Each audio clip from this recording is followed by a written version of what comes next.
चलिए बताइए। Good morning everyone. आज हमारा टॉपिक है how to order to reproduce. तो पहले व्हाट इज रिप्रोडक्शन। रिप्रोडक्शन एक ऐसा प्रोसेस है जो न्यू इंडिविजुअल फॉर्म होता है। और उसके बाद रिप्रोडक्शन के दो टाइप्स होते हैं, सेक्सुअल और एसेक्सुअल। सेक्सुअल रिप्रोडक्शन में एसेक्सुअल रिप्रोडक्शन में एक पैरेंट यूज होता है और सेक्सुअल रिप्रोडक्शन में दो पैरेंट यूज होता है। और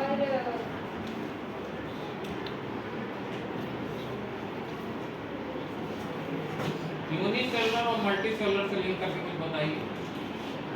सर यूनिसेलुलर एक सिंगल सेल होते हैं और मल्टीसेलुलर में बहुत सारे सेल। हाँ, तो इस रिप्रोडक्शन से लिंक कीजिए, थोड़ा बताइए। Asexual reproduction is how it is related to the asexual mode for the unicellular, and how the sexual reproduction is linked to the multicellular. थोड़ा बताइए। सर जैसे किसी को भी आता हो हेल्प लें।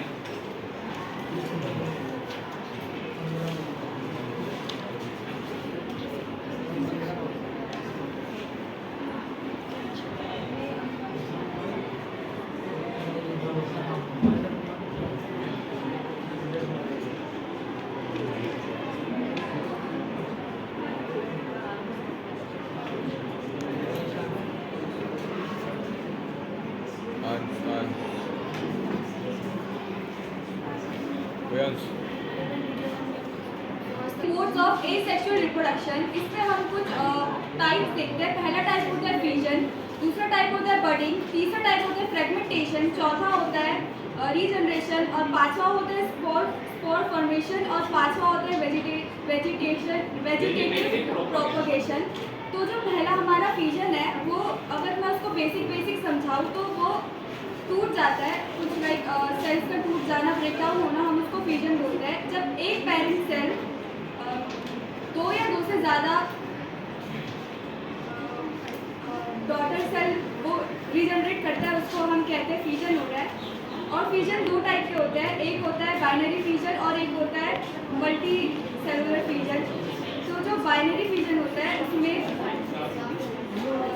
जो सिंगल पेरेंट है वो दो बच्चे बस डॉटर सेल को रीजनरेट करता है, और जो मल्टी फ्यूजन होता है, मल्टीपल फ्यूजन होता है, वो दो से ज़्यादा डॉटर को रीजनरेट करता है।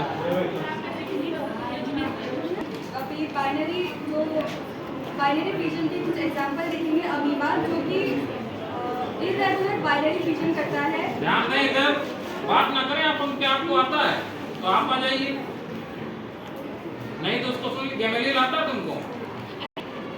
और अंगुलीला जो होता है वो लॉन्गिट्यूडनल बाइनरी फ्यूजन करता है। चलिए एक बार सारा ना बताएं, फ्यूजन के बारे में कुछ बताएं, डायग्राम। फ्यूजन क्या है, थोड़ा सा डायग्राम समझाएं।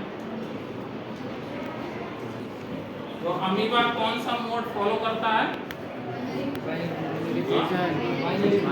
मोड बताओ, रिप्रोडक्टिव मोड कौन सा है? असेक्सुअल मोड ऑफ रिप्रोडक्शन है। तो amoeba asexual mode of reproduction क्यों फॉलो करता है? सिंगल सेल है, सिंगल सेल है तो असेक्सुअल फॉलो करेगा, क्यों?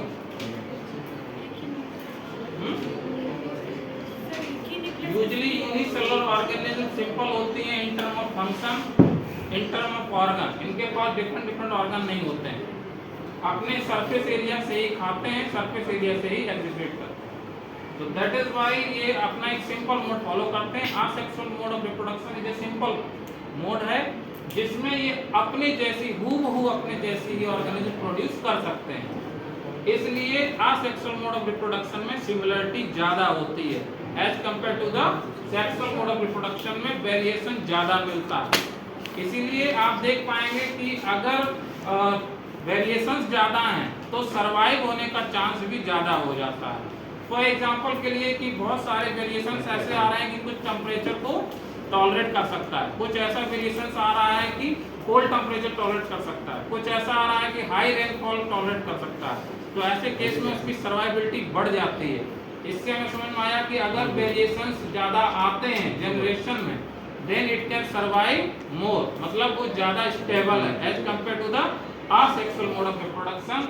दैट इज वाई इनकी टेंडेंसी होती है कि 3 या 3 से ज़्यादा रिप्रोडक्शन करते हैं ये, मतलब ज़्यादा ऑर्गेनिज्म प्रोड्यूस कर पाएंगे, number of species, number of population बढ़ जाती है, इंडिविजुअल इनके बढ़ते हैं। क्यों? क्योंकि इनको मालूम है कि सर्वाइबिलिटी कम है, इसीलिए। लेकिन हम लोगों में ऐसा नहीं है, ह्यूमंस है, बर्ड्स और ये क्या नाम आपका प्लांट्स हैं, ये सारे ही मल्टी सेलुलर ऑर्गेनिज्म हैं। और ये इसमें तो ज़्यादातर मतलब प्लांट्स में भी आप पढ़ेंगे 2 टाइप का मोड है, तो जिसमें फ्लावरिंग वाला सेक्सुअल मोड है वो फॉलो करते हैं, क्योंकि वो सर्वाइव कर सकते हैं, वेरिएशंस ज़्यादा आ पाते हैं। तो ये यहाँ पे ये बताने की कोशिश कर रहे हैं। थोड़ा बताइए इसको जो बनाया आपने। ये जो है ये डायग्राम अमीबा का है, और अमीबा जो है इर्रेगुलर बाइनरी फिजन को करता है जनरेट, और इसमें हम देख सकते हैं 2 डॉटर सेल को रीजनरेट कर रहा है। और जो फ्यूजन है उसके 2 टाइप होते हैं जैसे कि मैंने बोला, और जो मल्टी सेलुलर होता है उसमें मल्टीपल सेलुलर। इसको बाइनरी फिजन क्यों बोलते हैं, बता पाएंगे? क्योंकि सर ये 2 डॉटर सेल को जनरेट करते हैं। ऐसा है, कोई और जवाब देगा इसका? बाइनरी फिजन क्यों बोल रहे हैं?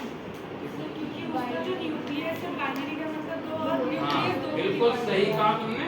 सबसे बड़ी बात ये है कि इसमें हम जो अमीबा ले रहे हैं वो यूनिफॉर्म स्ट्रक्चर में है, यूनिफॉर्म शेप में है ऑलमोस्ट।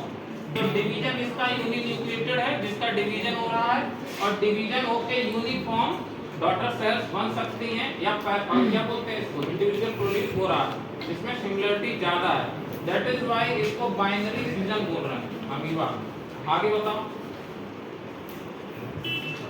और इसमें कोई भी डायरेक्शन नहीं है डिवीजन का, किसी भी एंगल से डिवीजन हो सकता है, इसको ध्यान रखना है, क्योंकि अभी रिस्मेलिया में देखेंगे आप उसका एंगल है, इसमें कोई एंगल नहीं है, कोई डायरेक्शन नहीं है, कहीं से भी डिवीजन हो सकता है। ठीक है, this is the difference between reproduction in leishmania and amoeba, ये मेन डिफरेंस इसका। नेक्स्ट बताओ इसका फटाफट। तो अब बाइनरी में हम और एक देखते आप बताएंगे हैं, कुछ? एंटीना में लॉन्गिट्यूडनल बाइनरी फिजन होता है। तो जो ये एंटीना का ये जो इसका डायग्राम ये हटा देते हैं, दूसरा पेज बनाते हैं, इसको बनाते हैं, हटा दो।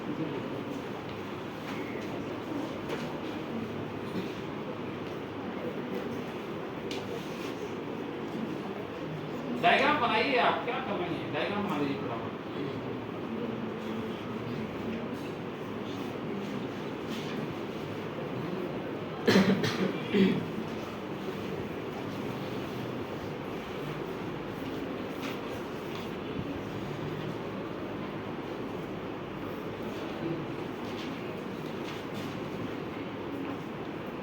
आप देख लीजिए चैप्टर लगभग आप खत्म होने वाला है, टॉपिक यही है, इसमें कुछ भी नया नहीं है। फ्लावरिंग प्लांट का आप लोग पहले ही देख चुके हैं, यहाँ हुआ रिप्रेजेंटेशन फ्लावरिंग का, यस। और रिप्रोडक्टिव हेल्थ पे आप पढ़ ही लेंगे, तो that's why the chapter complete हो जाएगा। बताओ ये क्या बनाया, ये एंटीना जो कि बीज से क्या ये आपकी किताब में है, क्या है? एक टाइप है बाइनरी फिजन का, और ये जो बाइनरी फिजन होता है तो ये बीज से ऐसे काटते हैं, और बाइनरी फिजन के बहुत सारे लाइक वो होते हैं एग्जांपल्स होते हैं, ये बाइनरी फिजन का एक एग्जांपल है। इसका और एक वो एग्जांपल होते हैं जो कि होते हैं पैराशियम, जो कि बीज से एक लाइन को काट देता है। ट्रांसवर्सल बाइनरी फिजन होता है उसमें। ये लॉन्गिट्यूडनल है, ऊपर से डिवाइड हो रहा है। आगे अब हम जानते हैं स्पॉर फॉर्मेशन के बारे में। ये बताओ ना, तुम लिस्मेनिया बनाओ थोड़ा, इसके बारे में बताओ, कौन बताएगा? लिस्मेनिया का डायग्राम आता है, देख लीजिए, इसको तैयार करना है।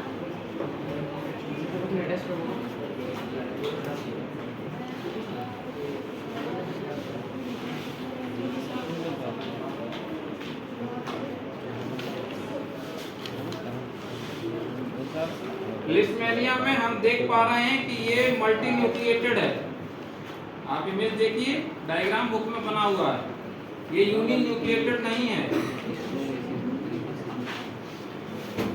कुछ लिखा है इसमें लिस्मेनिया के बारे में, some unicellular organelle show somewhat more organisation of their body such as Leishmania. ये ज्यादा ऑर्गेनाइज्ड है, इसका एक पैटर्न है, इसका एक शेप है।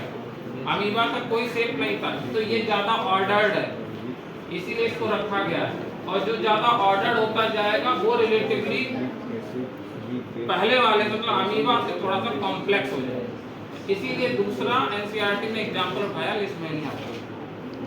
और लिस्मेनिया की वजह से एक बीमारी होती है कालाजार। बात ना करें, कैमरे के बगल में बैठ के तुम बात कर रहे हो, तुमको आता है। लिस्मेनिया से कौन सी बीमारी होती है बताइए, बोलिए। तो कहाँ से पता होगा, अभी तो बताया, अभी बोल भी दिया कौन सी बीमारी होती है। तो ना हमारा बॉडी प्रेजेंट है बट माइंड प्रेजेंट नहीं है। Which have a whip-like structure at one end of the cell. Binary fission occur in a definite orientation. Definite orientation में इसमें दिखाई दे रहा है एक पैटर्न है डिवीजन का।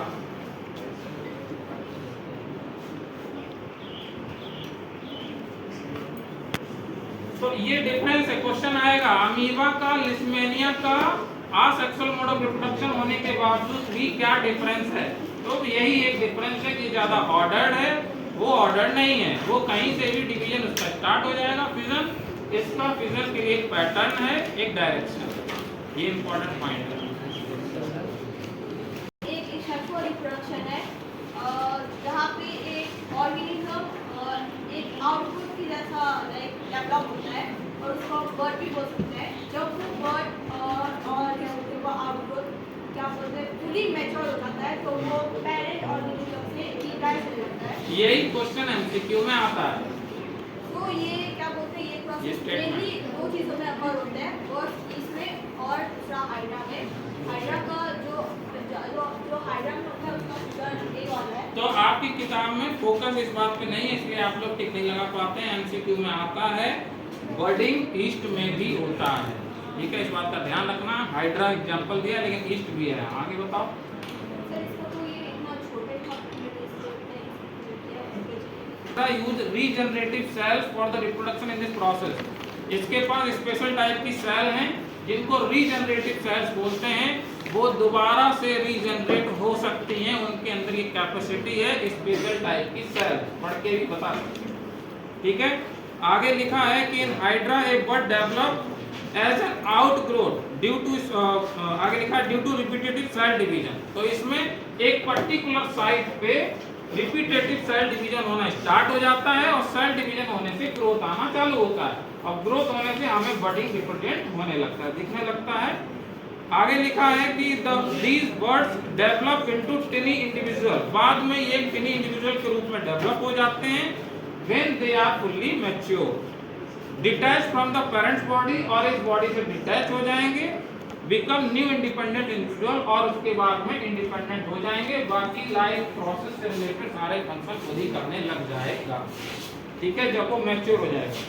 इतना इसमें लिखा है। तो इसमें दो पॉइंट फोकस करने वाले हैं। पहला है रीजनरेटिव सेल्स हैं जो स्टार्ट करती हैं, और दूसरा रिपीटेटिव सेल डिवीजन होता है, और तीसरा जब मैच्योर हो जाएगा उसके बाद ही इसमें ये डिटैच होगा अपनी पेरेंट ऑर्गेनिज्म, ठीक है।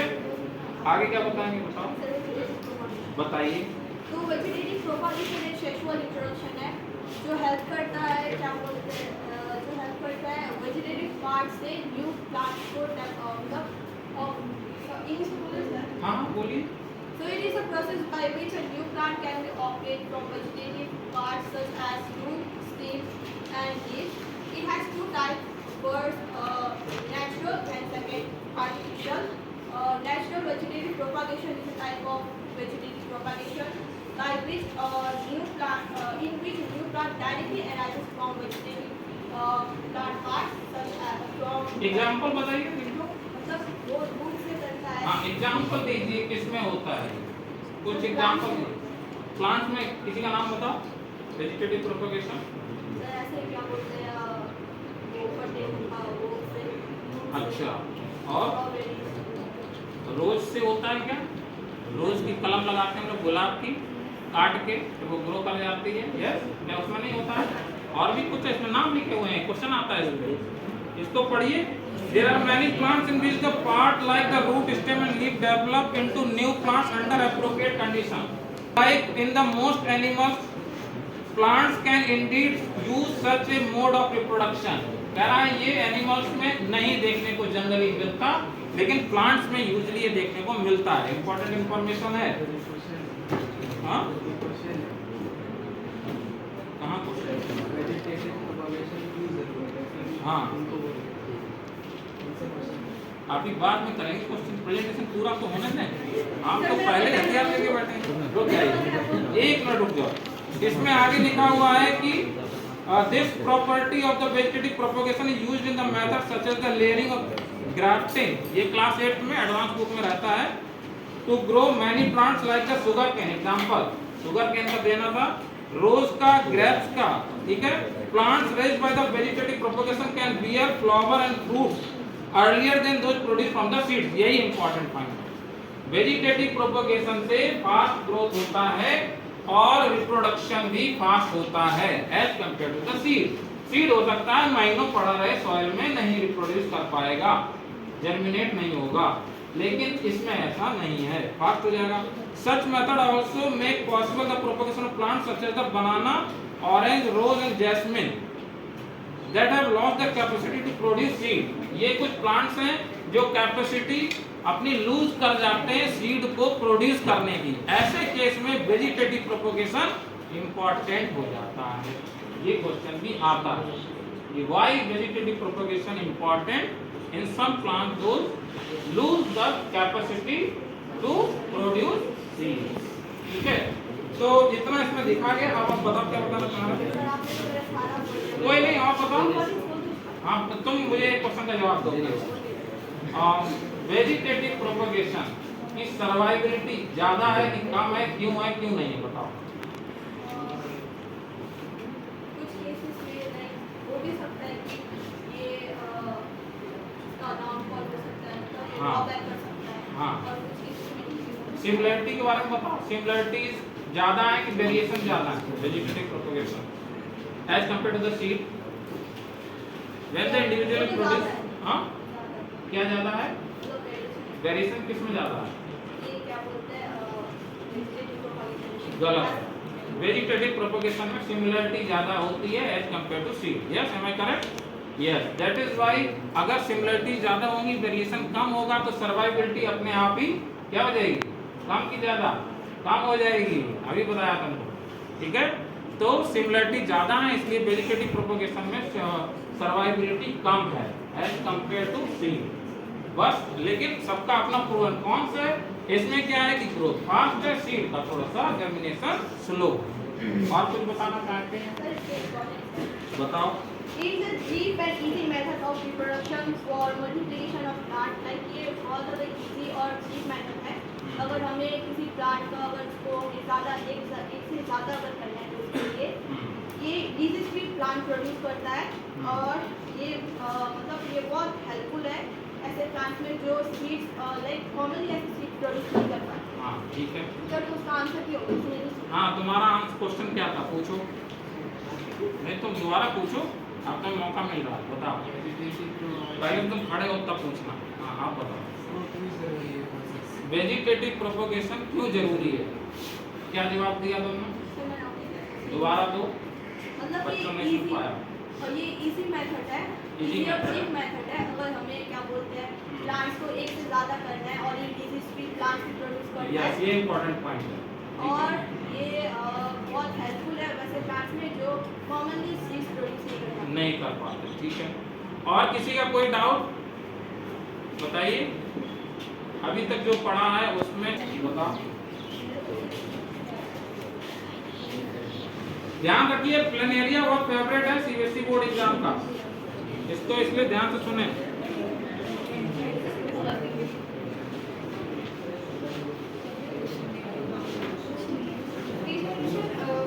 वो है जो एक कैपेसिटी होता है जो फुली ऑर्गेनिज्म को अच्छी तरह से ग्रो करती है।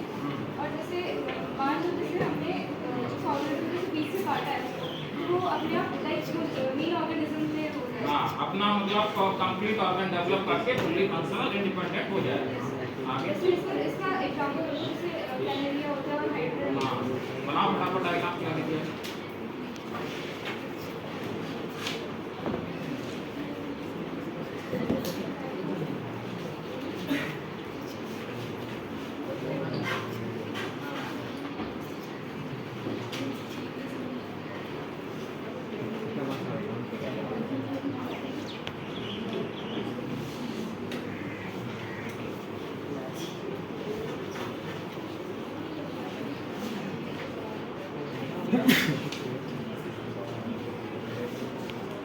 सभी लोग ध्यान से देखें, ये जो टॉपिक पढ़ लिए हैं इसका नोट्स लिख जाना चाहिए कॉपी में। ऑलरेडी पीडीएफ भेजा जा चुका होगा।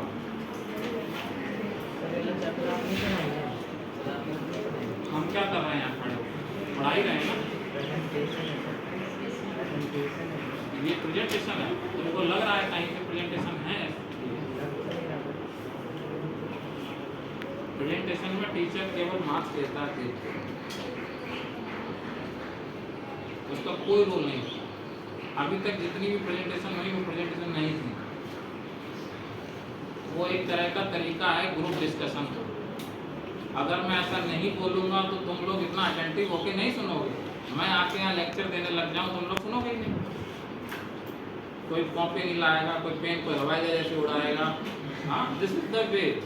एक प्रेशर 4 बच्चों पे बनाते हैं, और जब 4 बच्चे बोलते हैं तो सामने बैठे हुए बच्चे सोचते हैं मेरा नंबर भी आएगा, और वो ध्यान से सुनते हैं। और इसमें मार्क्स भी रिलेटेड है, और इसमें बच्चों को घबराना भी नहीं है, क्योंकि टीचर भी साथ में, कुछ गलती होगा तो बताए। This is what the learning is. NEP यही कह रहा है, एनईपी कहीं नहीं रहा टीचर पढ़ाए। एनईपी कह रहा है बच्चे पढ़ाएंगे, आप केवल फैसिलिटेट करें। Clear learning is more important then the teacher. बताइए। और जैसे हमने इसमें देखा है, जैसे प्लानेरिया है, हमने उसको ऐसे काटा तो फिर वो थोड़ी देर तक के बाद लाइक वो उसका स्ट्रक्चर ऐसे बनने लगता है, और फिर ऐसे करके वो पूरा कंप्लीट ऑर्गेनिज्म में प्रोड्यूस हो जाता है। ठीक है, और कुछ बताना चाहेंगे? थोड़ा प्लानेरिया के बारे में बताओ, कैसा ऑर्गेनिज्म है ये? यूनिसेलुलर है या मल्टीसेलुलर, क्या है? कुछ लिखा है इसके बारे में?